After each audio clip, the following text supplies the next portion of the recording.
Wrestling fans, are you ready? For the thousands in attendance and the millions watching around the world, let's get ready to rumble! I'm back, so deal with it. Let's do this! Finally, The Rock has come back! Live TV is awesome. The spirit of Ultimate Warrior will run forever!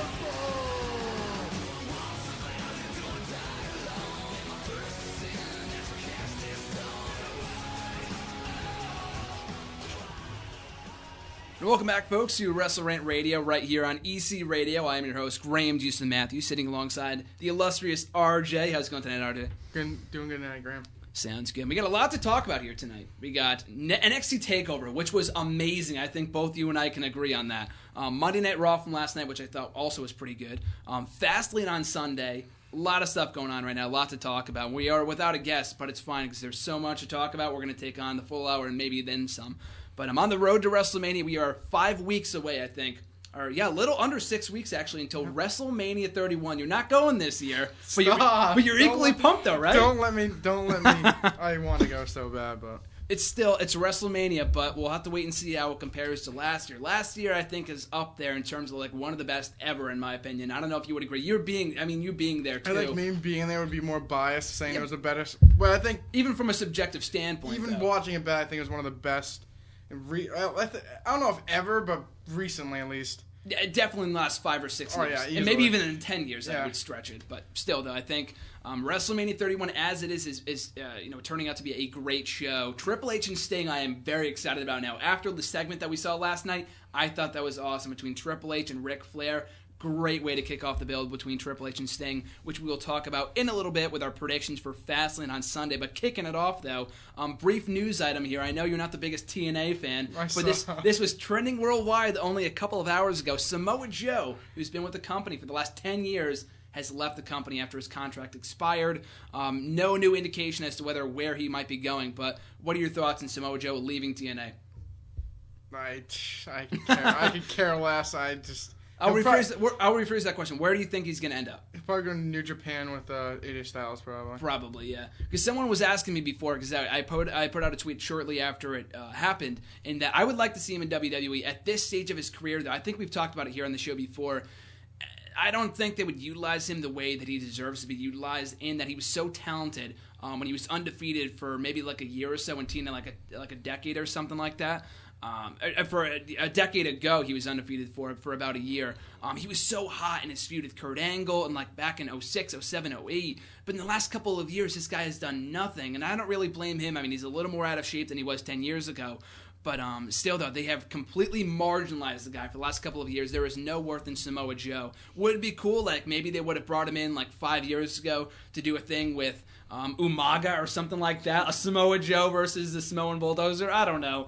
But it would have been cool. I think it's way past his time in WWE. And when someone asked me about it this past afternoon on Twitter, I said that if they were going to bring him in, I think there's a lot less likely chance of them bringing him in if they weren't even going to consider bringing in AJ Styles, who he was, after his TNA contract expired in late 2013, there was a lot of speculation where he might end up. Is he going to New Japan? Could WWE take a look at him? And they didn't even bother. Like he said himself, they didn't even bother taking a look at him, which is, to me, is asinine. I know the guy's like 30-something years old, but if they're going to take a look at guys like Kevin Owens, Finn Balor, Hideo Itami, a.k.a. Kenta, I think AJ Styles could work in NXT as well. But what are your thoughts? I'm looking through it right now. He was in ROH, so I think they could sign him to maybe he'd go NXT. Samoa Joe? Oh, yeah. Absolutely, yeah. I think they'd have to obviously repackage him. They're not going to get him under the Samoa Joe name, obviously. That they would not let that happen. Yeah. Because Kevin Owens, they had changed his name. Everyone changed their name, so they're going to have to do that because it's all trademark and copyright stuff. Yeah. So I don't know. I think it would be nice to see him come in. I think if he went to NXT, it'd bring him more fans in. I think it'd bring way more fans in. Absolutely. They had Samoa. I don't know how utilized he'd be on the main roster, but I think. Well, you could say that about anybody down in NXT right now. You never really know until they're brought up. Exactly. Like Dallas, I think he's 35. He's not too old yet, I guess.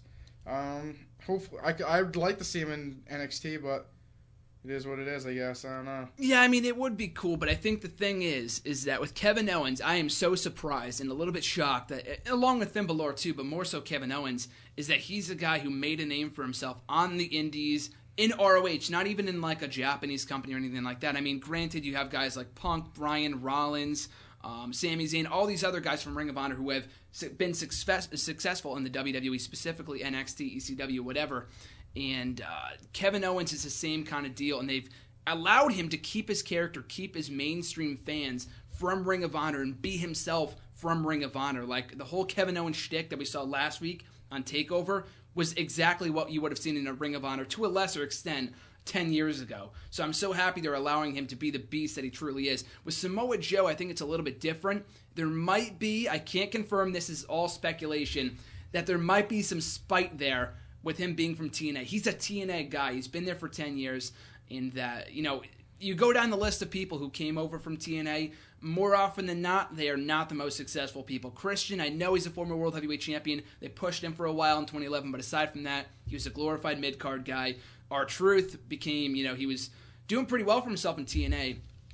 Came over back to WWE, he was there before as K-Quick. Came back over as a happy-go-lucky black rapper, so that happened to R-Truth. Booker T, same exact thing. Well, he never wrestled, but I know what you mean.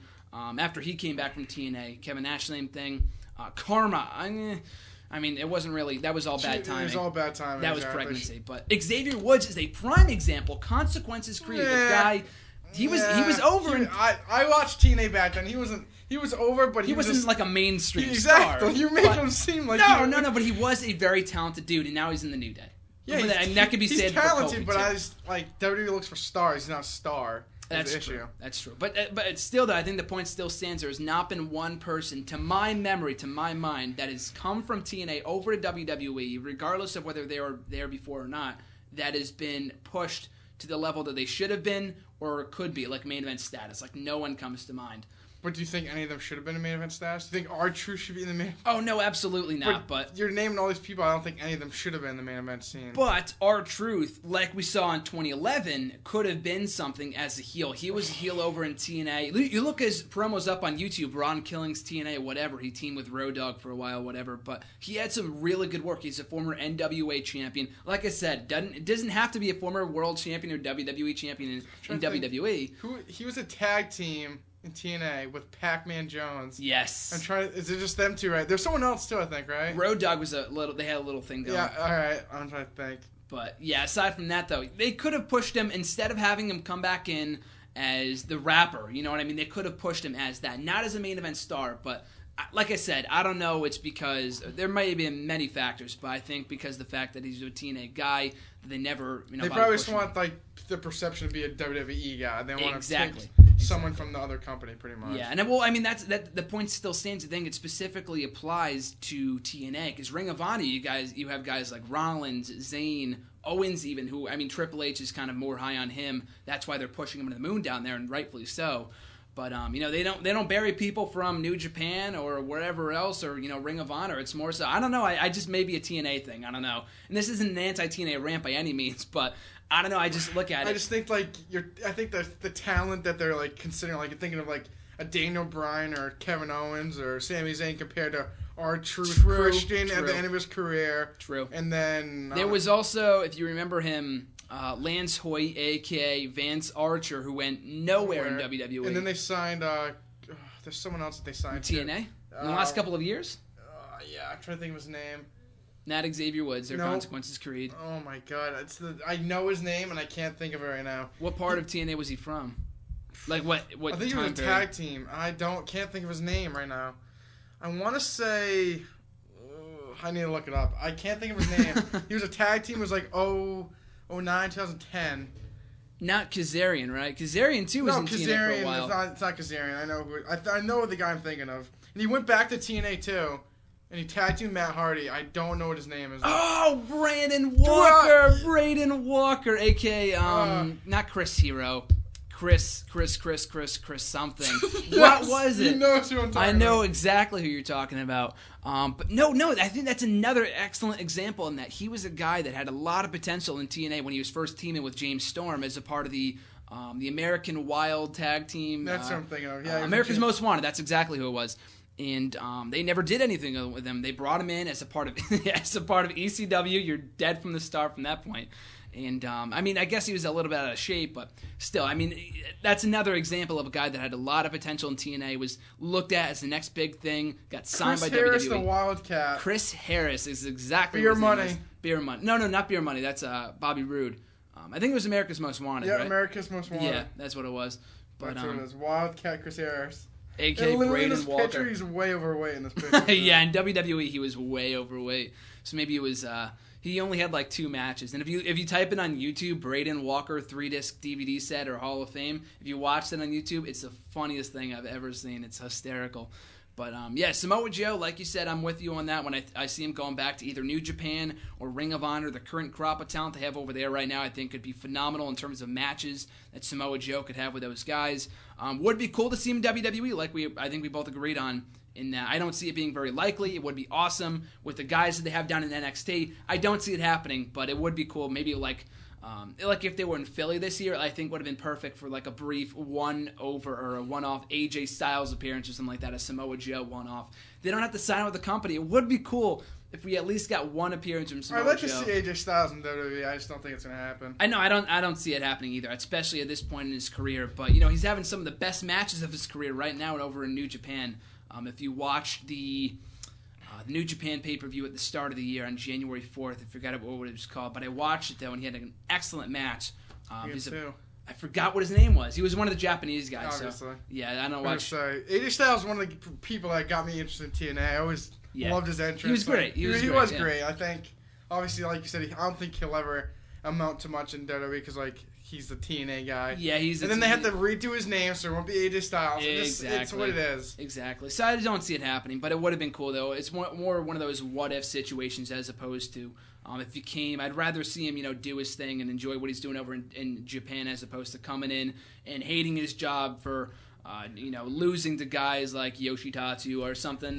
Yoshitatsu's a go-to guy, even though he's not under contract anymore. Freaking AJ Styles broke Yoshitatsu's neck. He did? Oh my god, look at the connection there. Holy shit, look at that.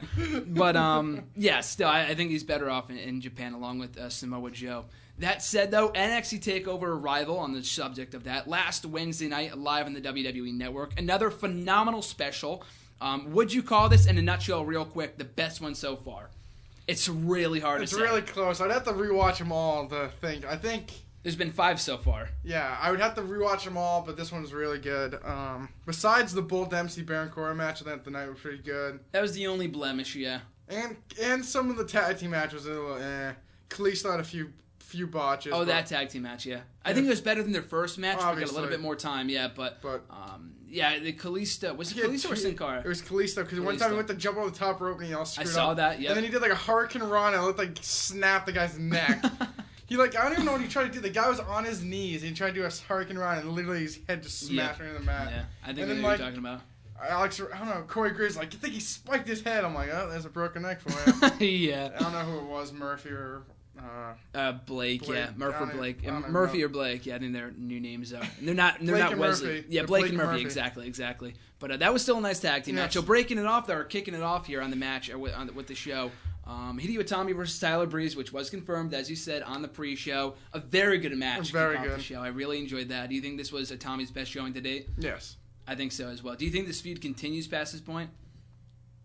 I hope not. I think they have more.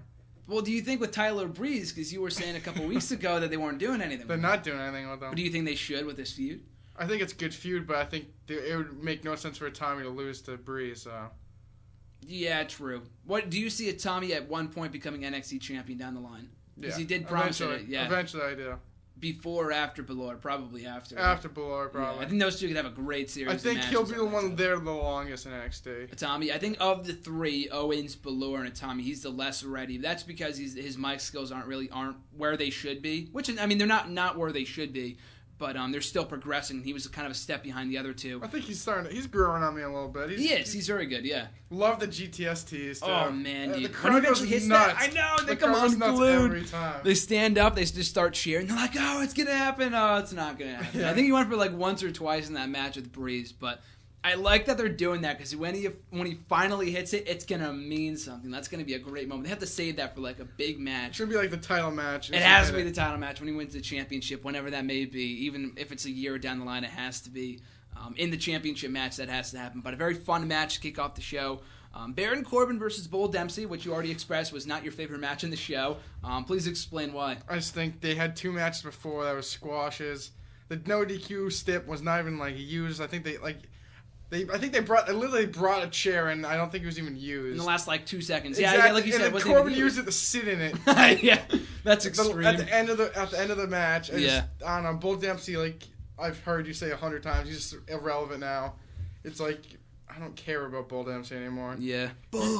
That's the only good thing about him is his entrance. Yeah. Besides that, he's just I don't even know. I would have cared about the guy if they didn't squash him 3 times in a row, you know? I mean, they did the 3 squat. Like, the first time, I get it, and the undefeated streak. The second time, it's pushing a little bit. 3 times in a 4-minute match and a no DQ match, which means nothing. The guy is done. Yeah. I don't see him going anywhere. So why even bother pushing him in the first place? That was just asinine to me. But still, maybe to make Corbin look strong, I guess. Yeah, I guess. And I mean, it was weird too. Maybe it was just me, but there were some boos when Corbin was going for the pinfall. Maybe it was because the finish didn't look too great or the match was sucked. I don't know. Maybe that's what it was. They're just pissed at how. Exactly. They didn't use the stip for no. That's probably what it was. Yeah, they were probably disappointed the match ended in 4 minutes as opposed to going a little bit longer, and they could have utilized the extreme stipulation, the extreme environment more than they did. I mean, it wasn't like a horrendous match, but in terms of NXT quality, it is compared to the really final 3 matches. I thought it was bad. If you put that on a WWE show, it'd be like par for the course, and like Raw. That would be like a perfect Superstars main event. Yeah, exactly. It was not good. But yeah, Baron Corbin. I don't know where he goes from here. I don't know what you do with the guy. Do you think his next feud might be with Solomon Crowe? Solomon debuts tomorrow night. I'm looking forward to that, dude. That's going to be great. And more stuff coming next week, or tomorrow night, actually, in NXT, which we'll talk about at the end of this review. But we had that match. We already talked about the NXT title match. Now it's time for the first of 3 main events on this show. And in your opinion, so far, the match of the year. Not even of the night. I think it was the match of the year so far. I think the last 2 minutes, I've been like... The Rollins, Lesnar, and Cena match, I was like getting really excited, but the end of this match, I was the only one in my room, sitting at the end of my seat like the whole time. When he hit the corkscrew flip on the second rope, I was like, oh my shit, you did the backwards too. Yeah, I did the backwards corkscrew flip. Yeah. I don't even know what the hell it was. Neville hit this ridiculous move. I'm like, shit, he's gonna lose. Kicked out. I was like, yeah. Yeah, the fans go crazy. And then he hit the sling blade, and then he did the like reverse DT. I'm like, all right, that's not gonna do it. Then he went to do the whatever. I don't know what the hell his move's called. They just flingy, whatever moves. Finn Balor's whatever. Did the diving knee or kick, coup de grace, something like that. Yeah. Some random name. Then he missed it, and then Neville hit him, and then he went for the radio, and then he hit. Then when he did it, and then got the knees. I was like, wow, it was beautiful. Kicked out. I was like, yeah, no. This is great. It was just, I don't know. I just had him at the end of my seat the whole time at the end, and then he finally hit it and won, and I was like, Jesus, I don't know how anything's gonna top that. But then we had 2 other main events. And then the women. 2 other main events. It was great. But yeah, that match was phenomenal. And I think the best part about it too, like we talked about last week here on the show, is that those 3 main events, as you know, we knew these matches were going to be great, but the ending outcome was never predictable. Like on all the matches, I think with the exception of Zayn and Owens, we had different people. You ended up getting all 3 of them right, but we had differing opinions on all 3 matches. Because they were all unpredictable in this one, especially because I thought Neville. I thought when Neville went up to the win. Red Arrow, I thought it was done. I was like, "Damn it, Neville's gonna win!" And then I'm so happy too because Finn Balor is a fresh face in the NXT title scene. Adrian Neville, he's probably gonna go up the night after WrestleMania. It's not like they're deep pushing him. I just think he's ready to go up pretty soon. Probably hopes he's not. Yeah, well, yeah, hopefully. I mean, we'll have to wait and see. But if that's gonna be not his final match in NXT, I'm sure he's gonna be there for a while until WrestleMania, whatever. That was a hell of a match. Between both guys. The first encounter between both guys, and hopefully not the last. Hopefully we can see more of that on the main roster. Finn Balor, quick prediction here. When do you see him coming to the main roster? If you have to take a rough guesstimate. 6 months, a year? I say around Survivor Series. Survivor Series, you think so? I think he could be very well on the WrestleMania 32 card next year. I think him, and maybe even Kevin Owens too. I could see him, Owens, Zayn, and Neville on the card next year. I can absolutely see that. Hope maybe not in like main events, obviously, but I think obviously I'm just saying that I think they could be on the card. Like there's a potential there that they could be like in very good matches on WrestleMania, whether they be on like the pre-show, whatever. But I could very well see all those guys on the main roster by this time next year. Still, though, that was an excellent match. Really enjoyed that. Finn Balor, your new #1 contender for the NXT title. And like you said, it wasn't over there. The NXT women's title match, I think, in my opinion, we've had Paige and Emma. We've had Charlotte and Natalya. Charlotte Bayley and Charlotte Banks. And now this one. I think this one was the best women's match we've seen on NXT yet. It's not even close. I mean, I think with the story they told, the in-ring action, like when they had, I think it was Sasha who did it. It was Charlotte and then Becky Lynch did the double knee. Yep, that was really cool. So I like the uniqueness that they kind of tie into this stuff. That was nice. All the near falls, like I think Bayley actually hit her finisher at one point. She got the 1, 2, and then I think Becky broke it up. And then the ending I thought was out of nowhere, and I thought it was very well done. With Sasha had the bank statement, I think it's what she calls it. Yep. She had the submission on, and she was about to tap out. She ended up getting the rope. She pulled her right back into the ring. And we did a schoolboy, I think. And she reversed the submission or something like that, and she turned it into a pinfall, into a schoolgirl. Got the 1, 2, 3. Your new women's champion, Sasha Banks. What are your thoughts? I think the match, like you said, it was very compelling. I think at the end, I was like, I don't know. I think like Becky Lynch could have won. I think they had moments I thought like each person was gonna win. I remember Bayley to belly at the top rope. That was great. She's gonna win, and I think Sasha broke it up and threw her out, or Becky Lynch did. But I think it's good for them. It's good exposure. Only if the divas on WWE could get this kind of matches out of them. But if I was Charlotte, I would not want to go to the main roster right now. Yeah, anybody on NXT exactly. Right now. I think I'd rather stay. I think they said Nikki or Brie Bella said that on like an interview recently. If they were in NXT, they want to stay in NXT right now. I think they put on better matches. They get the chance. It's more the chance, an opportunity to do showcase. So they have divas that give like 5 minutes. Yeah, exactly. Or if not, they get cut. Exactly. We've seen over the years like WrestleMania 29. WrestleMania 30, none of them even had entrances. Yeah, and it was right like after the Streak match, too. Exactly. They killed it. People were just booing the whole time because they didn't even care. Yeah, exactly. So, it's not even that. The main roster divas, maybe with the exception of an Eva Marie or a Rosa or a Cameron. Yeah, it's not like they don't have the talent. Exactly. They only give the chance. Exactly. They got to give more than 5 minutes. Not even 5. They don't even give them 5 minutes. They give them 2 minutes, and they dress Paige up as a fairy in the middle of the ring on Raw. Like, that's what they think of their women. But still, though, this match was great. And I think, like you said, with Becky, they were telling the narrative, like, halfway through that she was the wild card. So I'm thinking, are they going to swerve us and give her the belt here? Like all these women could walk out. Like, Charlotte, even at some points, was, like, coming close to getting that win. I'm like, are they going to keep the championship on her? Like, I was hoping that. Yeah, I was in some. It was very suspenseful, and I was very happy for Becky Lynch. Bayley was my pick. I still think she's going to win the title down the line at some point, but Sasha is great. She's come a long way in the last 2 years. She got a great pop when she won, too. Did you see the video that they put up on their YouTube channel afterwards? She was, like, crying. Or she was in character, and Renee Young, or maybe it was Tom Phillips, I forgot who it was, they asked her what her thoughts were in the title win. She's like, I've proved everyone wrong. I'm the best in the world, whatever, like in character. And then Renee Young was like, okay, what is Sasha really feeling right now? And then she broke character and just started bawling her eyes out. It was a great video. It's very emotional. But still, though, congrats to Sasha Banks on becoming the new NXT Women's Champion. Great match. So 2 awesome matches in a row. That was not it. We get to the main event.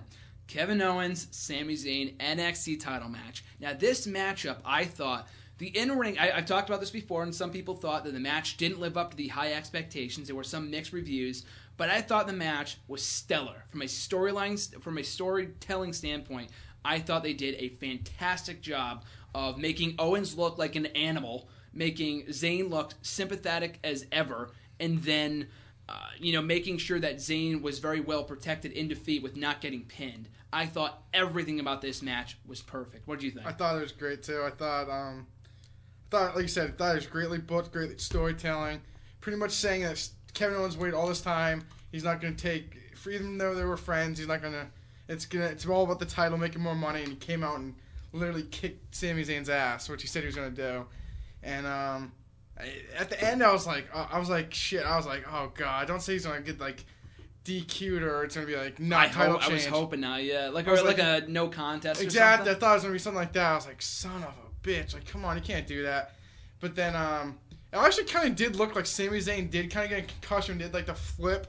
Oh, that was amazing! Yeah, he smashed his head on the ramp. And I was like, it looked like it. And then like he kept power bombing. I'm like, this is getting ridiculous. But it was great. I thought so. I thought it was a great match. I thought there was a fantastic stuff there. Everything that they did, everything from the in-ring action to the story they were telling, I thought everything about the match was phenomenal. And like I said, Zayn was never pinned, so they can always tell the narrative. That he can get his rematch, whether it come on the main roster or later on the next special. We'll have to wait and see. But I thought this match was great. And I want to show you this video real quick. You guys are going to hear the audio of this.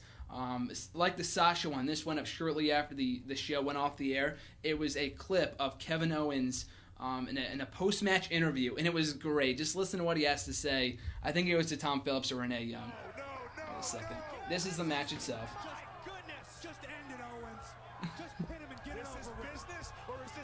And they call for the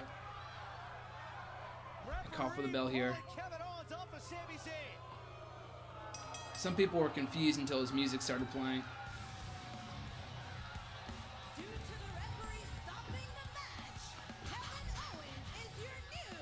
I was so happy. I was so happy too. Kevin, I just want to get a quick word with you. Congratulations, first of all, but I mean, it's been Tell me that I stole this moment again. Because if you're going to do that, I really don't want to talk to you right now. No, I mean, if you want to say that I won the NXT Championship and I deserve to be the NXT Champion, then I'd love to hear you. My question to you is the fact that you debuted here 2 months ago. You are now the NXT Champion. 2 months to the day. You forgot to the day. I find it adds to it. 2 months to the day. It sounds so good. Say it. 2 months to the day. You walk out of NXT Rival as the NXT Champion, but leaving your former best friend being tended to by medical staff. What emotions are you feeling right now? I'm overjoyed. I mean, I came here for the NXT title. So great. I came here to, make things better for my family, and my son was in the crowd, my parents were in the crowd, and my wife was watching at home with the baby. It's just such a great moment. Such a great moment. How do you think your wife feels right now? Oh, she's very proud and happy, and I'm sure she can't wait for me to come home, and I can't wait to go home with this. I don't know. Yeah, moving to Orlando and relocating for me, for my dream, for my career. Although it benefits the whole family. It's not easy. She's out here by herself without her family, and she made that sacrifice for me, and now I get to show her that. It's going really good places. So that means, yeah. Big night for you. Enjoy the rest of your night. Congratulations. There it is. Thanks. Thank you.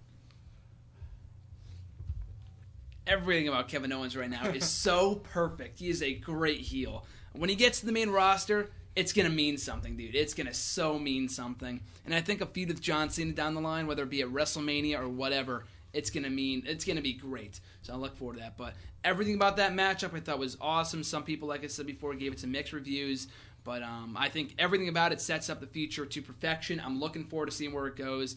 I don't know when the NXT special next is. They haven't announced it yet. It may be in, what's it now? It's February, so maybe in April or May again, like it was last year. We'll have to wait and see.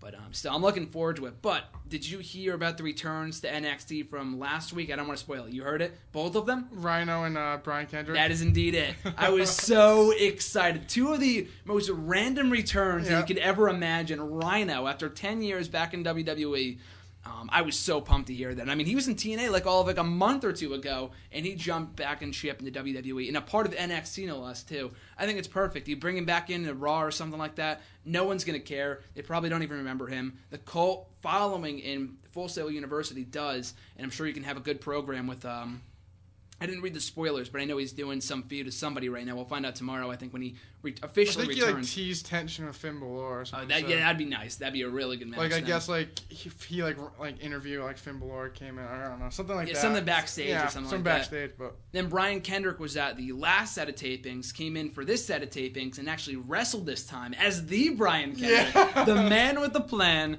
the former WWE champion, as opposed in the Unforgiven, the Scramble match from a couple of years ago, with Ezekiel Jackson, Big Rick, as his bodyguard. Yeah, but he's going to be at NXT too, I think, in the next couple of weeks, so that's going to be sweet. Alex Riley made his in-ring return. Say it to my face. Dude, I was so pumped. I put out a tweet, I think, on Friday or something. It was a video of Alex Riley, and, like, this video of A-Rye gets me so pumped. And he ended up retweeting it, too. I was so excited. But A-Rye coming back to in-ring competition with Say It to My Face, hopefully. I can't wait for the day. I can't wait for that moment when he comes out and you hear, Say It to My Face. And that crowd goes nuts. Looking forward to it. But we got Rhino coming back. Alex Riley back in the ring. The Primetime Players, baby, are back together as of Raw last night. Millions of dollars. I was so excited to hear that. So from there, we'll go right into our Raw review. And kicking it off with that, though, the Primetime Players are looking like they're back together after a year of going their separate ways. Young got injured, made his official Raw return last night. Titus O'Neil coming to his aid after being attacked by the Ascension. I could not be happier. And I think it was a long time coming. I think they need more tag teams right now with Gold and Stardust being, they're going their separate ways, which we'll talk about in a minute, which I think was great last night. Miz and Mizdow are going their separate ways, and I think bringing back the Primetime Players could only mean good things for the tag team division. So I want to get your thoughts on the reuniting of the PTPers. Obviously, you're higher on the Primetime Players than I am. Yeah. The only thing I like about them is their music. Besides that, I care less. Making moves. But like you said, there's no tag teams right now with Miz and Mizdow splitting up, and then Gold and Stardust look like they're going to split up, and the New Day sucks, and the Ascension is what it is, and Los the Usos, Los Matadores is terrible. Like, they need more tag teams. It makes sense. Two guys that really aren't doing much. I don't know what this means. Slater, I guess he's going nowhere more than Slater Gator, baby. Exactly. There's nothing for him anymore, but I think it's good for another tag team that we could use. Like I said, there's disbanded tag teams right now.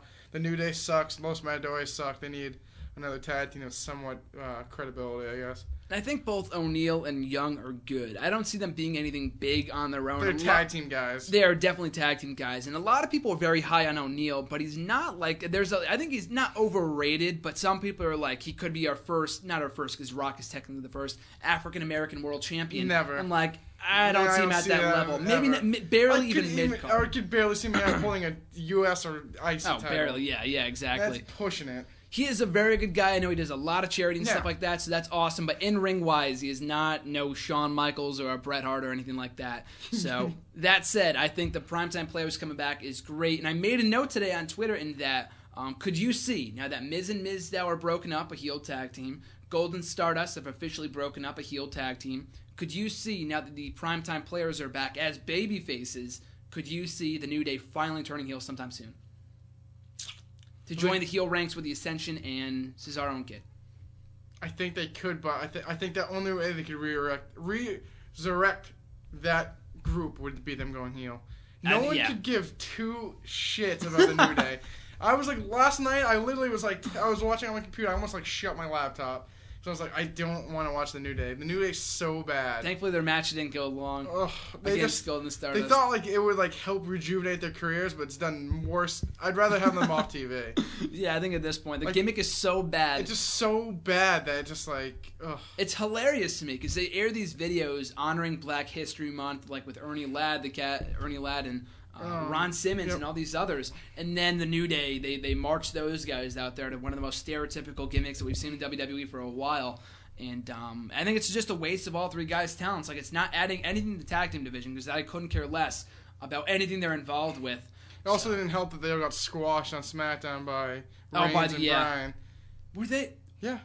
Were they in that match? They might have not been in the match, but still. That tag team that's match. disaster. A lot of people were like, oh, it showcased the tag team division. No, it didn't. They had a very good match with the Usos. Everything else, they squashed them. Yeah, why not just give them the titles? They beat the champions give them the fucking titles. I was going to say, if anything, they should have had the Usos not being in the New Day in it to make them look strong. Exactly. Instead, they had the Usos in it when they lost, and then they just squashed the Ascension, Los Matadores, Slater Gator, Big Show and Kane, and Miz and Mizdow. Within minutes. Within minutes. Like you said, maybe you should give them the tag team. I remember a couple years ago when they had like Cena and Shawn Michaels, and they won the tag team titles. It's a similar thing. From Edge and Randy Orton for the tag team titles. And nowadays it's like Slater Gator, Los Matadores. Like, I think I'm not going to say the primetime players are going to like resurrect the tag team division, but it's a nice step in the right direction. I don't know what they're doing at WrestleMania. I'm looking forward to Sunday when they do Usos, Kid, and Cesaro. That could be a great match.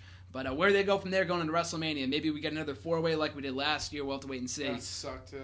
That was a really good match. You didn't like that Los match? Matadores just killed it. Oh no, but they got them out early, and then when it came down to Usos and Real Americans. I thought the Real Americans had it. That was a really, really good finish. And then Cesaro turned on him afterwards, and now he's not doing anything. And but now he's with Tyson Kidd. Yeah, now he's on After Total Divas on WWE's YouTube channel. But that's Cesaro for you. Did you hear that his Twitter got hacked yesterday? Yeah, I saw that. That was really funny. Thankfully, no nudes from Cesaro, but the tweets that were put out under his account we're both very truthful and very entertaining, I would think. But still, though, we have that matchup on Sunday. So the tag team division, we'll talk about this real quick. The Star and Goldust kind of thing last night. You knew where it was going as soon as they embraced backstage and the thing with Dusty. And then Stardust turned on Goldust after the matchup, and he cut a great promo that had a lot of people raving after it happened on social media. What were your thoughts on the performance last night from Stardust, a.k.a. Cody Rhodes, in that promo backstage? I thought the promo was really good, actually. I thought it showcased what he can do, but I just hate the Stardust gimmick. I just hope to God it's, like, just go back to Cody Rhodes. Please go back to Cody Rhodes. I think once they do this whole Goldust Stardust thing, he will never succeed as Stardust. I think they need to put him back to Cody Rhodes. He's going to be a glorified Goldust. He could be a great heel as Cody Rhodes. And he was. He showed that in the past, exactly. You know? Exactly. He had all those dumb gimmicks before, and he made them good. I hope gold, God, they changed him out to Cody Rhodes. But they have to, and I think someone mentioned to me last night in that there has been so much talk of Cody Rhodes, the name of Cody Rhodes, Goldust mentioning it over and over, Dusty saying it last night. There is no way at this point that they cannot turn it back into Cody Rhodes, whether it be at WrestleMania, after WrestleMania. Maybe, as what I'm hoping for, is that if they keep him Stardust for the near future, they do Golden Stardust at WrestleMania, and then after Stardust wins or Goldust wins, whatever, they make up afterwards, and he takes off the face paint. He becomes Cody Rhodes again as a babyface. And I think he is a great heel, but I think before this whole Rhodes Brothers thing started about a year and a half ago, I think it was in late 2013, he was doing some of the best work of his career. Like that Money in the Bank ladder match when he was like the crowd was going crazy for him. Mizdow one. Mizdow, exactly. And he had another really good match too. Oh, against Randy Orton on that episode of Raw. Great stuff.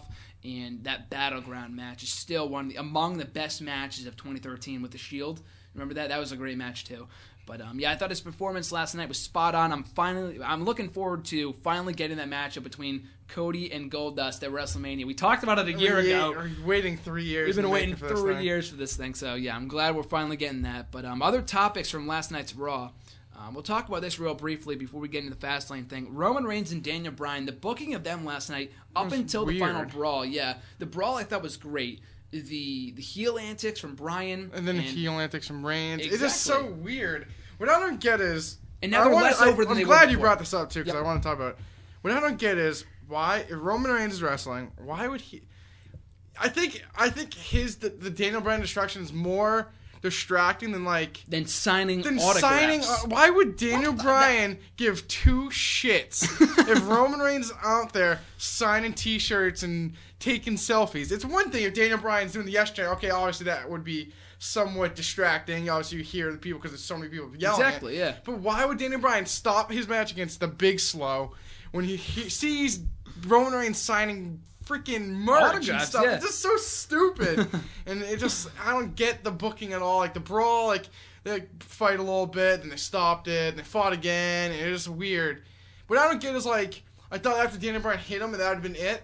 Because the week before, he speared him. Yep. So I thought it was kind of like the payback. And then yeah, they kind of and then, I don't know, the whole booking, even though the brawl was what it was, I just still think like the whole situation is booked terribly. The whole build has been very shaky. Not even lackluster. Yeah, it's been very asinine. Yeah, it's been very shaky, and I'm very interested to see how it's going to play out on Sunday in terms of crowd support. I don't want to say they're ruining Daniel Bryan, but he used to be the most likable babyface in the company. Now they're having him do heel stuff. Not even heel stuff. I don't think it's. I don't even out think of character stuff. I just think the crowd doesn't care, and I don't think the crowd would turn on him because he's doing that. Oh, they're not going to all turn on him. No, but I think the yes chants were getting like less reaction last night than they probably should have because he was doing stuff he wasn't supposed to, and then Roman Reigns was put in a weird position. The whole thing, like they're making both guys. Like I don't care for either guy at this very moment anyway. You know what I mean? I like Daniel Bryan and I want him to win on Sunday, but the way that they're positioning these guys, it's like they're both jerks. That's the way they're booking them right now. Yeah, exactly. They're not booking them correctly. They're trying to. I feel like they're trying to have people turn on Daniel Bryan to like Roman Reigns. That's not. Which is not going to happen. Even if people start turning on Daniel Bryan, I don't think they'll vote. They'll root for Reigns. Really, I think they'll go down tiers to other people. Yep. But I think, like you said, Daniel Bryan's. They're turning him into something he's not, which is like so out of character. So out of character, and like you said, hardcore fans obviously see like. They're just fucking booking him terrible. Exactly. Yeah. Obviously, like other people, are like what the hell's going on? Like, why is he turning? I just think, like, maybe, like I said, I think they're trying to make the mistake of Reigns. Like, last night, for the first time, what I can remember, they said, when Roman Reigns came out, the winner of the 2015 Royal Rumble. Yes, yeah. I don't remember them ever saying that before last night. I think they're trying to, like, re-innovate how he won it, but I don't know. I think it should... I don't know how it's going to go down on Sunday. I think that's, like, up in the air, because... It is what it is, but... Yeah, I think they're in Tennessee, of all places, I think. Like, Sunday. even last night in Florida, where Roman Reigns from, it still was kind of a split 50-50 more to Daniel Bryan. He's from Florida, yeah. He's from Florida. It was in Orlando. Yeah. I think if they went to Pacific area, I think no one would cheer Roman Reigns at all. No. It'd be all Daniel Bryan. I think it's still a mixed reaction in his own home state. Yeah, that's a good point. It's a good point. What else do we have to talk about? There's one thing I want to talk about before we get the predictions. Go ahead. So last night, or last couple weeks, I've been re-airing the Sheamus vignettes, him coming back. I think this could be a perfect situation, because we were talking about what are we going to do with all these guys at WrestleMania. Mm-hmm. What are you going to do with the Zigglers, Rybacks, whatever. Dean Ambrose? Dean Ambrose. He's going to fight Wade Barrett, probably or Bad News Barrett, whatever. Mm-hmm. I think they should have Sheamus come back. I don't know who what's Rollins doing at Money in the Bank? Or not Money in the Bank, Fastlane. Do they have a match? There's any match? Officially, right now, there's no. Nothing. But SmackDown's probably going to be the 6-man. Yeah, they're taping SmackDown right now. Yeah. So say that maybe they have Rollins, whatever, they win. Rollins comes out and the next night in Raw and says, I beat so-and-so and so. He beat them. Who's going to come out? Randy Orton comes out and finally goes, damn. Finally. Ziggler comes out and says, I'm still the one that... Sheamus comes out, heel figure for the Authority. He's working through Authority now. Sheamus says, WrestleMania, Sheamus, Ziggler wins Authority out. Do you think they'll put Sheamus in that position? I think they can make him look... I think they can make him look as a henchman enough that... credible enough that they could actually put him at that position. They could put that stip on the line. Yeah. I could see something along those lines because I think Dolph Ziggler deserves... Well, here's the issue with that, actually, because... I mean, I like the idea. Yes. The only issue is that with so many top matches, and I mean, this is I keep on harping on this, but you've got Sting and H, you've got Cena Rusev, presumably main event title match, whether it be we don't know Lesnar defending the title. That's 3 matches. Orton Rollins, and whatever the loser of the main event on Sunday is going to be in, and then you have that match. You know what I mean? So I think with a stip that important, that main evented Survivor Series, and nothing's going to top that, but you can at least come close. It shouldn't be like a third or fourth match on the card. You know what I mean? I could also see them having like Sting and Triple H early in the night. Sting, I don't know who would win this. I could say Triple H going over, but Sting going over too. But if Triple H goes over, maybe Sting screws Ziggler over later in the night, and has screws over Sheamus and Ziggler wins, and that could go on to next year and say have Undertaker against Sting. And something would work like that. I could see that, yeah. Or like have Sting win, and then he still screws over Sheamus, so then Ziggler wins, and then next year Triple H comes out, somehow he comes out like on a one-off and says, you know what, I was the face of WWE, I couldn't beat Sting. The guy we looked up to, The Undertaker, was the face of WWE. He's got to beat WCW, and he's got to face Sting at WrestleMania. Mm-hmm. They could have Sting versus Undertaker, and they use that as a format to why they should wrestle. I could see something WWE like that. versus WCW, the 2 icons, Undertaker and Sting. We'll talk about that real quick. They talked about that. They pushed that narrative a lot in that promo. I think that kind of like... I think after that promo, I was like, I think Triple H is going to win.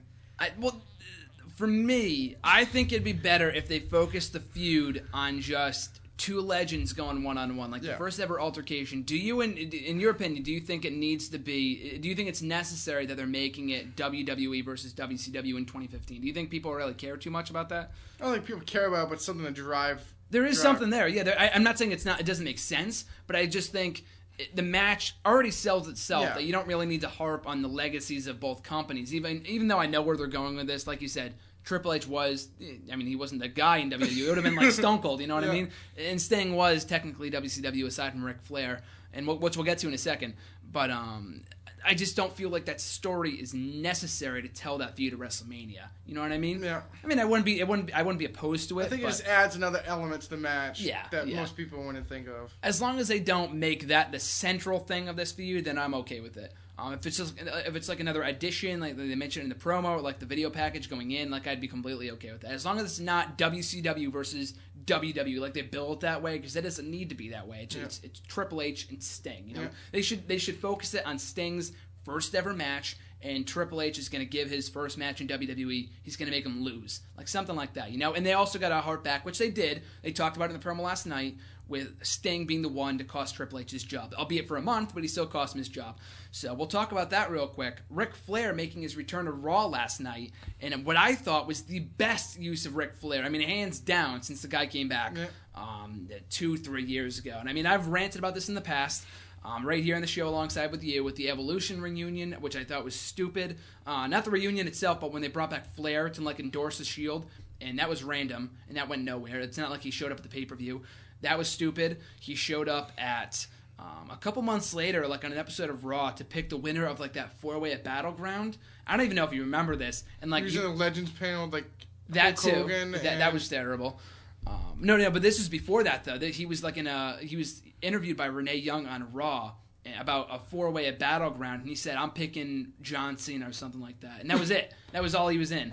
Exactly. So the use of Ric Flair so far has been very lackluster. I know he's not the best talent to work with. I know he has his issues and whatever, but I think Triple H, and I think that kind of actually worked to their benefit. He actually kept him on track in that promo.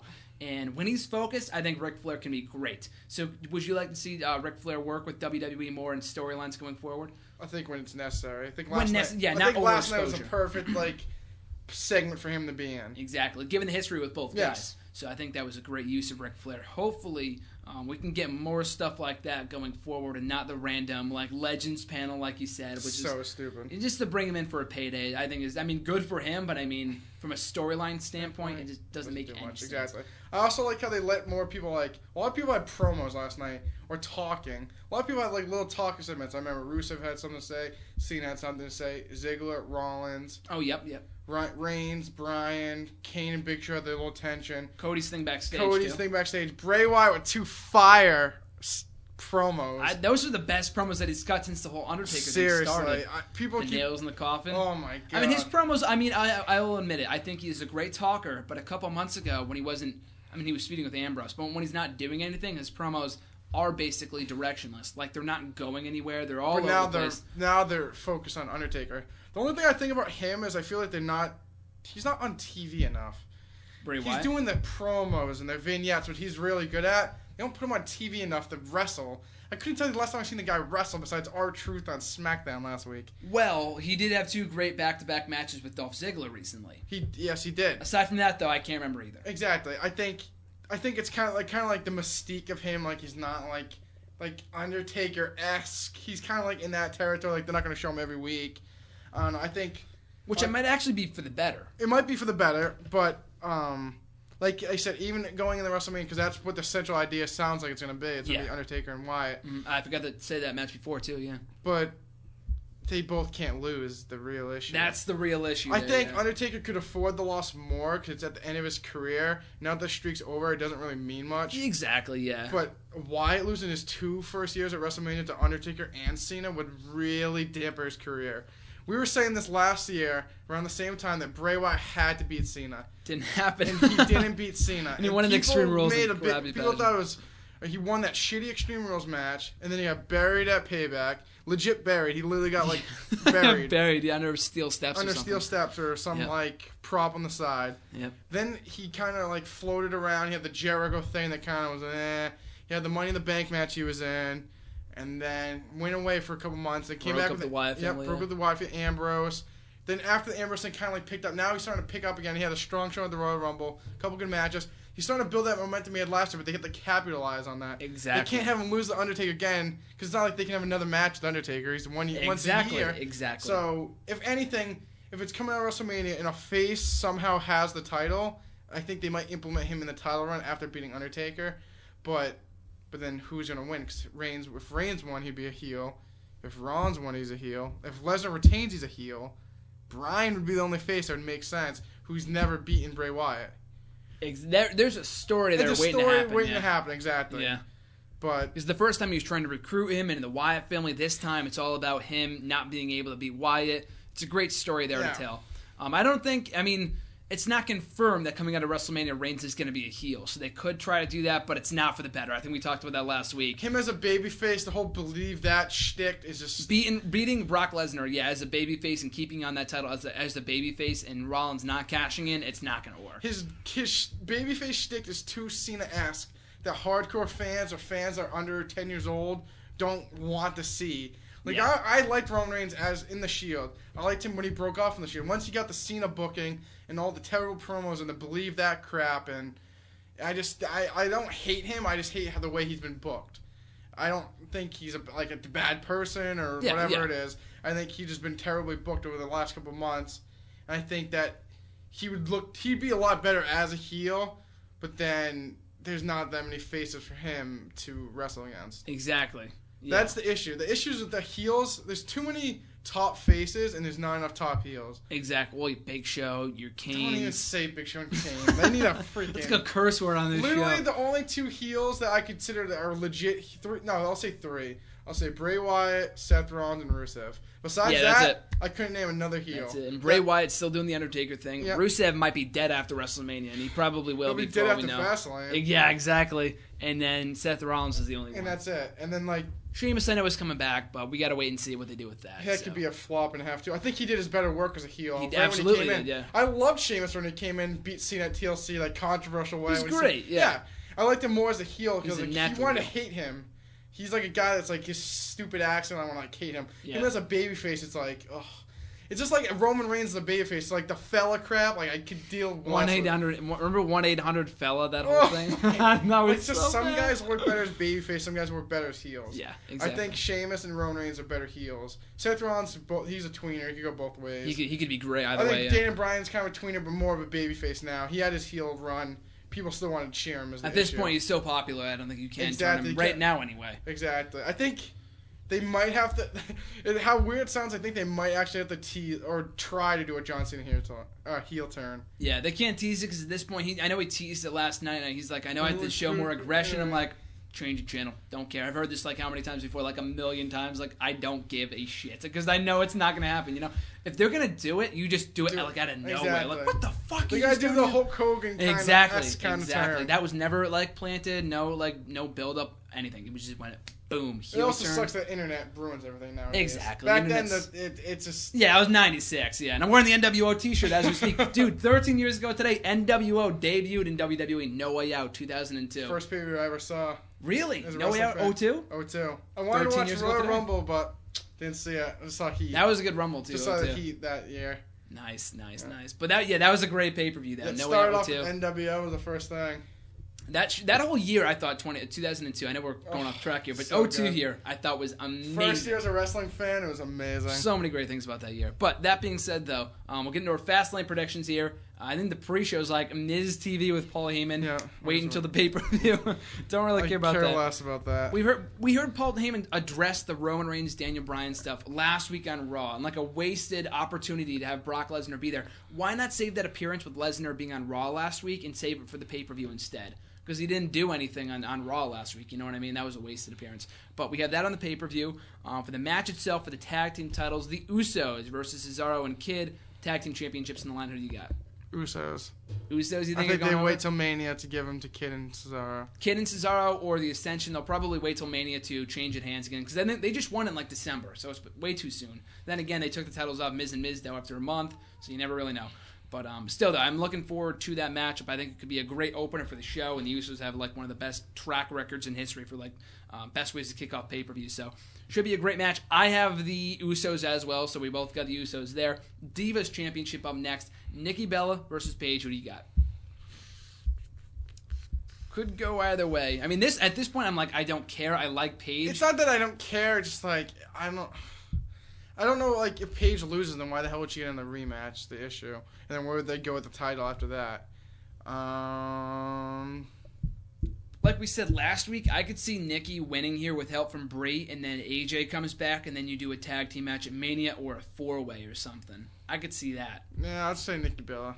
Why not? I think that's a safe choice. I mean, I'll probably go with Nikki here too. Like I said, don't care, and I like Paige. So if she won, I'd be happy with that. Yeah, but exactly. they haven't built it up in a way that I would care enough if Paige won right now. I think if they wait until Mania, if they do a 4-way with AJ, which I'm sure she's coming back since she has to be. But I've got Nikki going over here too. Up next for the Intercontinental Championship, speaking of matches I couldn't care less about, or championships that I couldn't care less about, Bad News Barrett versus Dean Ambrose. Dean Ambrose. Dean Ambrose, really? I don't think it really matters, again, because I think Ambrose, he had that U.S. title they mentioned on Raw last night for a year, and he never ever defended it, so why will they do the same thing with the IC Championship? Because he's not in the Shield anymore, so... True, and I think he could make a better champion, but Bad News Barrett I think is also great, but they have been completely burying him since he came back. But I'll go with Barrett here just because Ambrose has been on a roll lately, so I'll just go booking 101 and go with Barrett. So up next, not really a match, but I want to get your thoughts on what might happen. Triple H and Sting come face-to-face. What do you see happening between these two? Triple H drops him with the pedigree. You think so? Yep. In retribution from the Survivor Series? You think Sting finally talks? Yeah. What do you? I think it might be official on this show that they make their match official for WrestleMania. Yeah. Because I think Sting, they signed him on for like 5 dates or something like that. He already wasted 2 or 3 or two. The Raw and then Survivor Series. Yeah. Sunday is one. They're not gonna have him appear on WrestleMania on Raw many times. Maybe the night after. So they'll use the fake Sting again. The fake Sting probably, or the Go Home show. They'll probably have him. They'll bring him in. But that's about it. So they'll probably confirm the match right here, right now. So that's what I probably think is going to happen there. Now it's time for the top 2 matches on this show that could very well go either way. Very unpredictable here. John Cena versus Rusev for the undefeated streak and the United States Championship. Who do you got? Can you go first? I have to think. Dude, I want to see what you want to say first, and then I will digress from what you say. It sucks, because I think either way, John Cena is going to be the one to end the streak. It's either... I'm going with Rusev here, after John Cena got the better of him last night, and then Cena wins at Mania, but it's the Bray Wyatt Cena thing over again. It's the same thing from last year. It's a complete wasted of an undefeated streak, and a good guy, too. I think he's been built up very well, but... Yeah, I've got Rusev going over here, whether it be via DQ or some crappy finish. Rusev retains either way. What do you got? Do you think Rusev walks out of this feud unscathed or no? No. Still undefeated? He's not going to be unscathed. It's just a matter of when it happens. When it happens.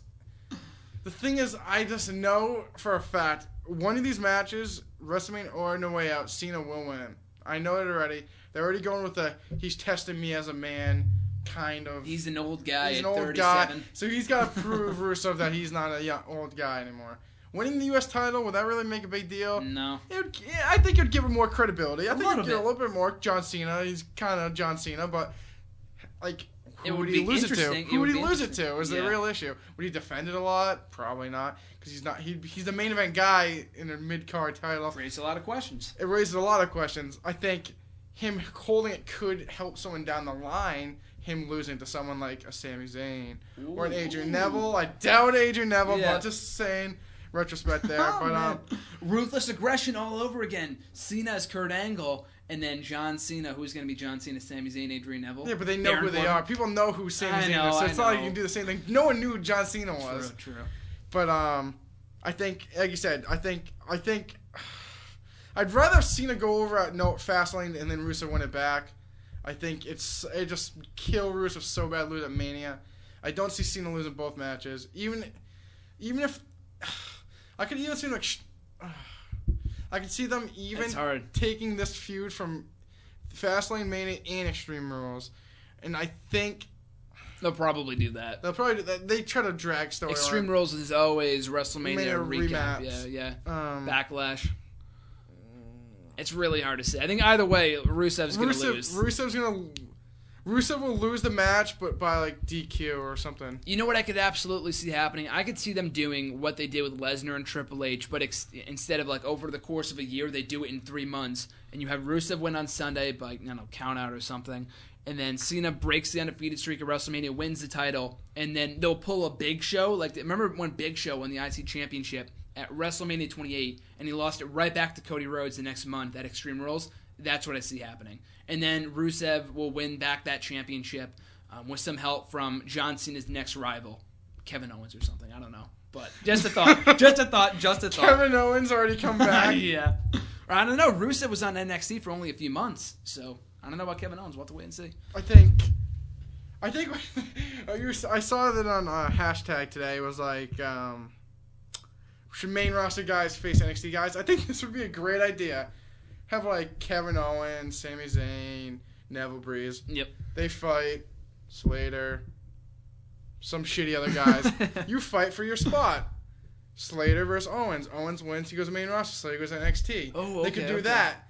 Because I think a guy like Slater would actually thrive in NXT. Someone that I don't think he's bad. I don't think he's that bad. It's the spot they're given. I think they could easily do that and have some guys come up, some guys go down. Yep. But you said they had to have direction. If Kevin Owens is a big enough name and big enough down in NXT and people know who he is, that he's going to go up to WWE and he's going to thrive. He's not an Adam Rose or Bo Dallas that no one could give two shits about. Yeah. I never really saw much in Bo Dallas as it is. No. He won NXT Championship, but he wasn't that great. He's a good heel, but he's not going to get beyond a certain level. I think he won it for Seth Rollins, then Big E.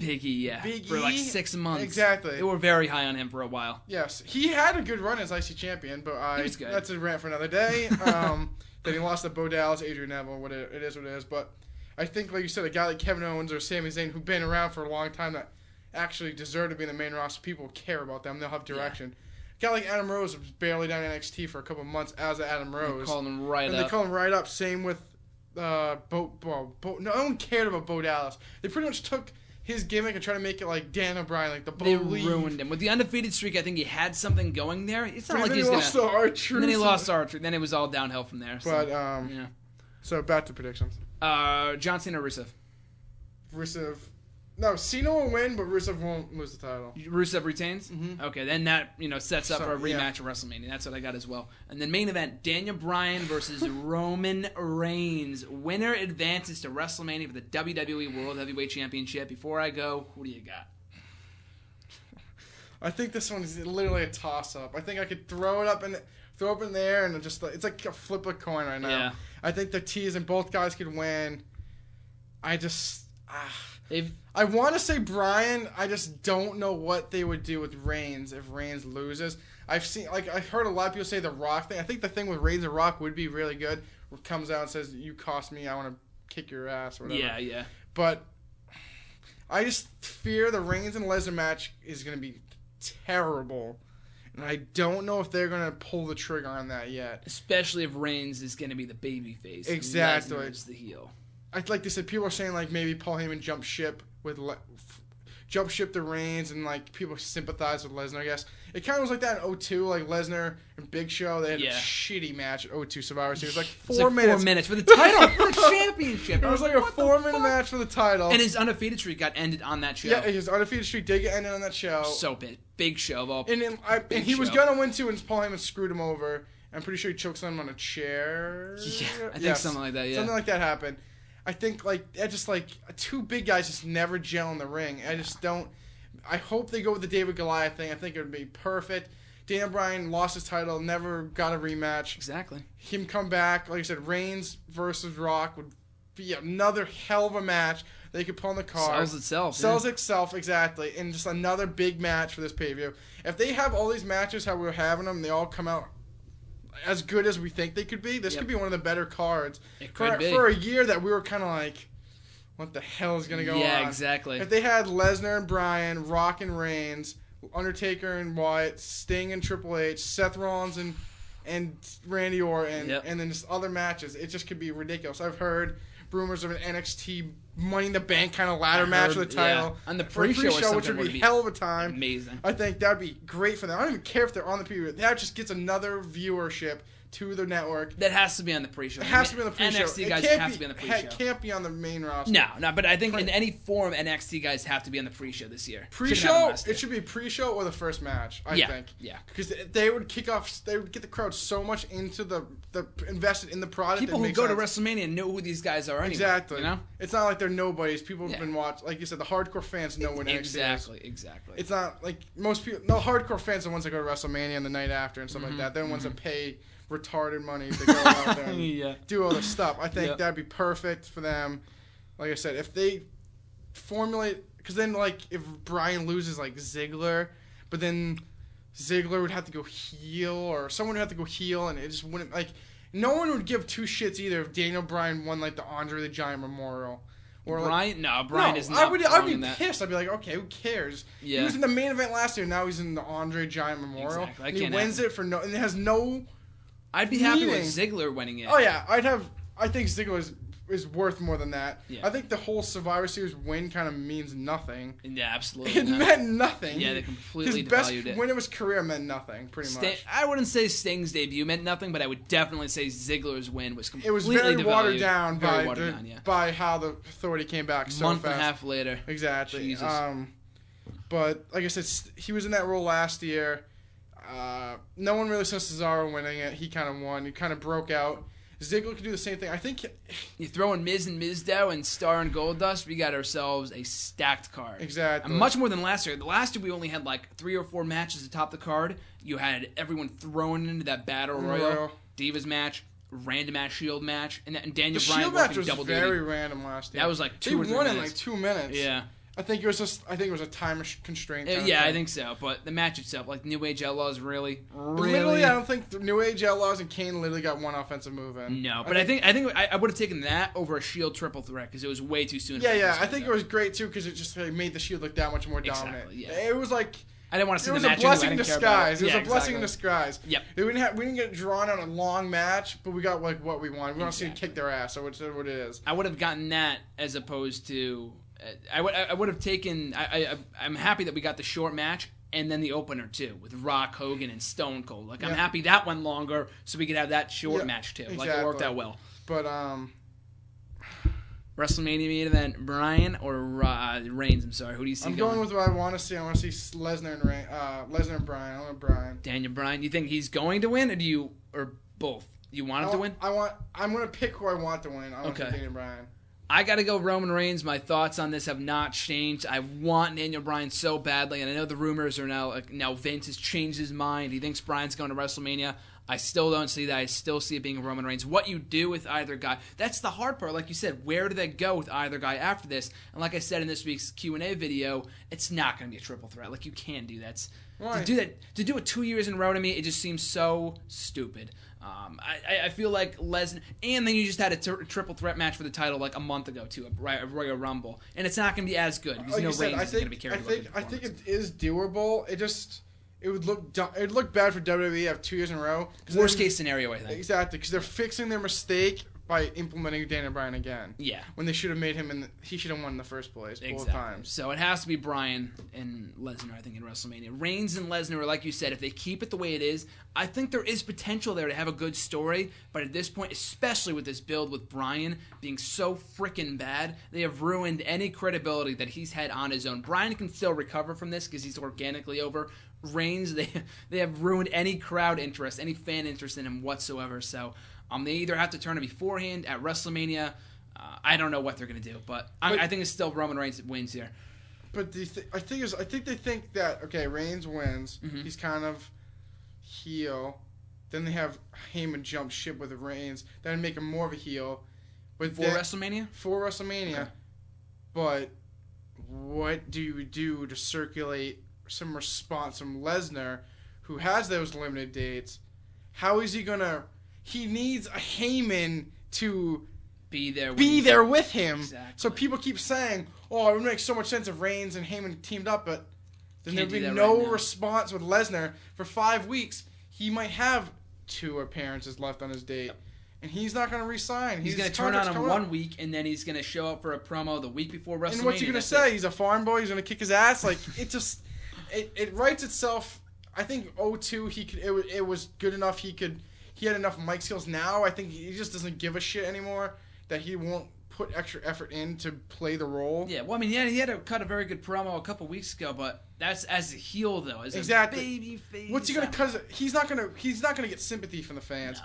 He's not gonna go, oh, poor me, I lost Paul Heyman. Exactly. He does his good work as a heel. Yep. He can do those like one-on-one interview kind of shoots that he's good at. Him on the mic, get the pen and paper out and look at it because he has no idea what he's gonna do. Like I said, they have to turn Reigns heel now. But people are going to cheer Lesnar either way. Yeah. So I don't even think they have to, like, legit turn Lesnar babyface. Yeah, we talked about that last week, yeah. But, like I said, then if he comes... It's more the fact of after WrestleMania, who does Reigns go to wrestle against? He has to be a heel. But then who would he go against? Because he already beat Bryan, so it would make no sense for him to face Bryan again. Well, I mean, there's more potential. Bryan, I think no matter what, as much as I want to see Bryan and Lesnar, Reigns will end WrestleMania as champion. I think Seth Rollins might cash in too. There's a chance. Do you think there's a possibility they have Reigns win, Rollins cash in? That would save the show. They would save the show. And I don't even care if Rollins lost to Randy Orton early night. That'd be fine. They've done that plenty of times. Like Edge lost to Ric Flair. Yep. At New Year's Revolution, came back, won the title. I think even if he lost to Randy Orton, it's credible enough loss that it's Randy Orton. Randy against his redemption anyway. Exactly. So it's a win-win. I was thinking about that last night. Win-win, exactly. And then they have Rollins. He's going to be cheered as a babyface over Reigns, obviously. Yep. Then they have him and Reigns, Extreme Rules. I don't know what the hell they do there. And then you could turn Roman heel. I just don't, like we talked about last week, I don't think you could do a double turn with Seth and Roman. You need Seth as that heel right now. And then you can add a Roman, but you can't turn both guys. What they could also do, they could kind of do a similar Sami Zayn, Kevin Owens thing with Rollins and Reigns. At Extreme Rules, have like some, like, I don't even know what match they would do. Yeah. Have Reigns literally beat the shit out of Seth Rollins. Seth Rollins still contains the title, but he gets his ass handed to him. Yeah. Then he would turn him more of a heel because people want to cheer Rollins. Okay. And that would legit turn Reigns heel. And then maybe he takes out Ambrose or something. He needs to do something that he needs to take out faces that people want to boo him. Yeah. Like take out a Randy Orton. Or like the next night in Raw, say that Seth Rollins cashes in, Seth Rollins comes out and does his thing, goes through the crowd, whatever. Reigns is so mad he goes through and freaking kills the New Day or something. Yeah, Someone exactly. that's something like the Usos. Yeah. Takes out the Usos. Who he has history with, yes.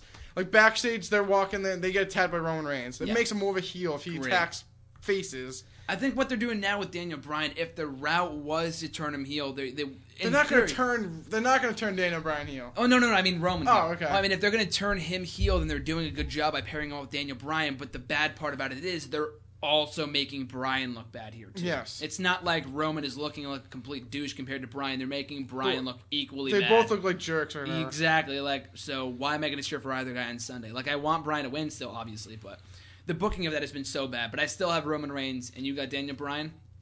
I'm looking forward to it regardless. I mean, I think the road to WrestleMania is shaping up to be big. All these matches, yeah, we got the whole card booked right now, and it's better than last year. And I mean, as great of a show as it was last year, you only had a couple matches, and a few of those matches were not good. Cena and Wyatt, although the build was there, like that promo with Eminem, I think the match left a lot to be desired. I think it wasn't as bad as people said it was. I don't think it was the greatest. It's not a 5-star classic. I think the only issue with it was that it told the wrong story. It told the wrong story of Cena going over. Exactly. Well, that too. Yeah, but the legacy thing, and then they try to turn him heel, like in the matchup, like that was weird. And then Taker and Lesnar was terrible. Taker and Lesnar, for how, like, exactly. The moment was great. The match was... No, yeah, you overshadowed the match was literally Lesnar carrying Undertaker the entire match. Tombstone, F5, Tombstone, last ride, chokeslam, F5, done. And that was pretty much what it was. Not in that order, but obviously. Not in that order, but, like, you could tell, like, yeah, no. Like, we were, like, I think Undertaker screwed up. Like, Lesnar was literally doing everything in the match. Like, picking him up, putting him in the corner, doing, like, some, like, spots in the corner. Yeah. Then he brought him to the ground. Kind of like... I know he was concussed, but the guy's fucking 48 years old or something like that. They had great matches, and I hate people who say... like with Big Show and Brock Lesnar, like, oh, they had great matches 10 years ago. Keyword 10 years They didn't ago. have great matches. They 10 didn't. years ago. I watched the Survivor Series match. They That did wasn't not good. have great matches 10 years They ago. had good matches. The best Brock Lesnar and Big Show. Big Show match was Judgment Day The stretcher match, right? 03 and a stretcher yeah. match. That was their best match they've ever had. Yeah. So, And Lesnar, even then, yeah. The best Lesnar legit match I could think of on top of my head would definitely be No Mercy, him against Taker in the Hell in a Cell. That was No phenomenal. Mercy 03. He had a lot of I good believe. matches with Angle, too. Yes, he had his WrestleMania match with Angle was very good, 19 too. was great. Yeah. 19 was very really underrated good, too. WrestleMania. Very in my underrated opinion. match, Yeah. yes. Very underrated WrestleMania, I think. Very underrated WrestleMania. Very good WrestleMania. Gotta go back and watch that on the WWE. I was going to rewatch that one, too. That was one of my favorites, though. 18, 19 were perfect ones to start off with. 20 was good. There was a really good streak there, I think. 17, obviously. I didn't see regarded as one of- 17. Oh, you haven't. Oh, you got to go back and watch. Oh, I've seen it, but I didn't see it like as a Oh, time. yeah, as a fan, So yeah, when I started yeah. watching, it was 18, 19, 20, 21. I think 21 was very underrated too. I thought 21 was great. 21 was like passing the torch of the new era. Edge, the Cena, Rey Mysterio, exactly, Orton, Cena, Batista. exactly. That was a new 22. Rey Mysterio won. That's the only thing I think of. That match was only 8 minutes long. And Cena though. retained, I think. Yeah. And then Undertaker, Mark Henry. 23 was Michaels and Cena. And then Batista, Taker. Sure. So a really good match, better than 22. And then 24 was the Triple Threat. I thought that was a really good WrestleMania. Really good WrestleMania. Underrated. Floyd Mayweather vs. Big Show was pretty good for That what was it really good for what it was. Michaels, Flair, Triple Threat, Edge, and Undertaker. I think there's a lot of good matches on that show. Triple H was on that card too. Who did he wrestle? No, he was in the Triple Threat. He was in the main event, yes. Yeah. So a lot of good matches that The show. Belfast Brawl started off the show with Yeah. Finlay and JBL. Hornswoggle gets involved. That whole story is 25? I weird. don't really remember much of 25. Only I hated 25. If I could like say 25 in a nutshell, it'd be Undertaker. That's it. Undertaker and Shawn Michaels, and then like Rey Mysterio versus JBL for the IC title that was like 10 seconds long. Yeah. That Besides was that, not I a good couldn't even WrestleMania. name I think it was like Edge and Cena, maybe? It was Edge, Cena, and Big Show. Big Show. Because I went to the next pay-per-view and it was Backlash. Yeah, the It great was- show. Better than WrestleMania. Great show, and it Yeah. was Big Show over That was Edge the only versus- thing. People, I think, look at 25 in a better light because of that Taker-Shawn match. And That then- was the only good match on that show. That was the only good thing. Yeah, because I think they also told the wrong story with the Triple H and Orton thing. That was- Everyone yeah. wanted Orton to go over, and he lost. And he He lost. did win the next month at Backlash, but still, people wanted Which was to a see- better match. Which yeah. is a better match too, yes. But That was in the main event. The whole show was a botch. 26. That was a good Batista show. and Cena. That was good. They had Orton versus Legacy, which was good. Yep. They had the Money in the Bank, which That was not. Swagger one, which was garbage. That was one of the worst Money in the Banks. Banks. Yeah. And then they had Edge and Jericho was CM really good. Punk and Mysterio. Yep. That was a good match. Rey Mysterio and CM Punk. World title match between Jericho and Edge. That was really good. And then it was Batista and Cena. And then main event HBK and Undertaker. Taker. Oh. Great match too. Don't even get me Phenomenal started. stuff. So I thought that was a good show. Then 27 was terrible. No, the only good match from that show. Was there a good match on the show? I didn't even like Triple H and Undertaker. Some people were like, "That's the best match of the year." That was very boring to me. I got to go back and watch it again. I haven't seen it since. I have it on DVD actually. I'm gonna go watch it. But Orton and Punk actually had a good match on that show. I think that was like a mid-card match. Too, There was a mid card, and they were pissed that they weren't higher up on the card. I remember that. But yeah, that show 28 I thought was also maybe not underrated, but I also thought it was very good. Yeah. I thought that was a great show. Rock and Cena told a really good story, and Jericho and Punk, Undertaker, Triple H, the three main events. Like NXT TakeOver was amazing, so I thought that was great. 29 sucked, a huge disappointment. 28 was really good. The Sheamus and Bryan thing was. That was the only blemish. That was terrible. That was the only blemish. I'd have to I think. rewatch the show. What I really liked from the show was the music in the main event. I loved the Flow Rider and Rock and MGK. Cena, Love it. Love when you if you think like the Cena and Rock like crowd reaction was good, you need to watch your 18 with Hogan and Rock. I know. Oh my god, the place wanted the Hogan to win so I've seen freaking clips bad. of it before. It is ridiculous. That's such a good WrestleMania too. My first WrestleMania I ever saw. 02. Good Good Remember year. like Maven versus like Goldust in like a hardcore match. I think Maven won it back on a schoolboy and Christian on a taxi. That same show? That same show. Oh my god. Christian, like it was a 24-hour rule still, and like Molly Holly won it, Hurricane won it, and then Christian won it. Shit. And then right before Christian was leaving the building, Maven schoolboyed him and got away in a cab. Scott Hall and Stone Cold. I don't know. Undertaker, Ric Flair. Undertaker, too. Ric Flair was a hell of a match. Arn Anderson got his ass handed to him. Oh, he was in that match too. He came out and got his I didn't ass know that. kicked. I think David Flair came out and got his ass kicked too. That's a David great. Flair. That's a great promo too. Undertaker Yeah. and Ric Flair goes in like OVW and kicks the shit out of David Flair. I think I've seen clips of that too. That's so funny. like David beats Flair, the what a holy hell out of scrub. David Flair. And I gotta then watch that Jericho WrestleMania and next. Triple H is really good, and then Yep. Rock and Hogan. That just steals books the show. itself. Steals my the show. God. Not even a 5-star classic is amazing. Yeah. And then That's 5 WrestleManias right there. 17, 18, 19, 20, and 21. Like, were the best string of WrestleManias you're ever going to get. and Great then shows. 29. The only good match on that show, I think the Team Hell No and Ziggler and Big E match wasn't that bad. it felt like a match on Raw to me. It felt like a Raw match. It was like 10 minutes long, and it was like... I'd have to rewatch the show. The Punk and Undertaker match, I don't really remember much from that WrestleMania. I watched it here at school on my laptops. It was a very bad connection. I would have to go and rewatch the whole show. Yeah, the connection got better as, you know, it's been almost a year, actually, a year ago from next Tuesday that the WWE Network debuted. We'll talk about that next week. But yeah, that WrestleMania the Punk Taker and Undertaker was great. I remember when I was at WrestleMania last year, they were showing that match on like the Titantron. Yep. And then they showed The Rock and Cena again. I think The Rock and Cena matches, people shit all over them. I think what they screwed up with that was they build once in a lifetime so much that they would not have gotten screwed it as much over. heat. Yeah. They screwed it over with having it again. And They didn't need to. And it was more predictable the second time. I would have First time, like, either guy could have won. I would have put my like college tuition on John Cena winning the 28 match. I was convinced John Cena was going to win. Same. And then Cena lost. Clean. I was like, oh, shit. Clean. And then the next year for the title, everyone knew Cena was going to win. And then he did. And then he they did. made out afterwards. Like, they were like just kissing each other on the top of the Were they stage. kissing each No, but you know what I mean though. They're It like doesn't making, matter. You know what I mean though. But I didn't like the whole passing of the torch thing at the top of the stage. They were like hugging each other. That was real though. They did hug each other. And I'm like, I walked away that night after watching that show. I'm like, I almost went to that show too. did you? Oh, that was in New Jersey. Yeah. I just remember when that show ended. I'm like, what is there to be excited about? Ziggler didn't cash in. Swagger and Del Rio. I was like, what the fuck did I just watch? And then the next night's Raw was great. Like, Ziggler cashed in. Ryback turned heel. I'm like, okay, now I'm excited. But this should have happened to WrestleMania. Exactly. You know? But I'm looking. I think I'm more excited for the night after WrestleMania this year too. Yeah, like I said, and then last year we got a bunch of good stuff. Yeah, 30 was great too. If obviously. only Bray Wyatt won. Would have been the perfect WrestleMania. If Taker Lesnar was good too. If Taker and Lesnar was in the the same Nice result shit. would have been good. The match just sucked. Yeah, exactly. Just But- Wyatt Cena needed to be better, and it would have been, I think, up there with 17, if not as good, better than as the greatest Mania of all time. Passing of the torch for a lot of guys. Like I said, 17 had its matches. There were a couple matches that were Now, it wasn't a perfect WrestleMania. I didn't think it was like I think people amazing. just book it as the best because they had a lot of good matches. And it was the end of the Attitude Era. The timing was right. And a match that's underrated, the Raven Big Show Kane match, that's hardcore title, is actually really I'm in entertaining. the midst of watching that right That now, match actually. is very entertaining, and Yeah. that was. I remember. I don't know who wrestled. I don't think it was the first match. I think they had a crap match. I think it was Right to Censor versus someone first. Taz and APA. Yeah, that match. The first match was Jericho and Regal, who had a nice match over the IC title. Yes. That was a good match. And then, like I said, then China quickly won the women's title. I know that from Ivory, I think it was. That's like the beginning. Like I feel like that. Like you said, the end of the night kind of had good matches, like the Austin Rock.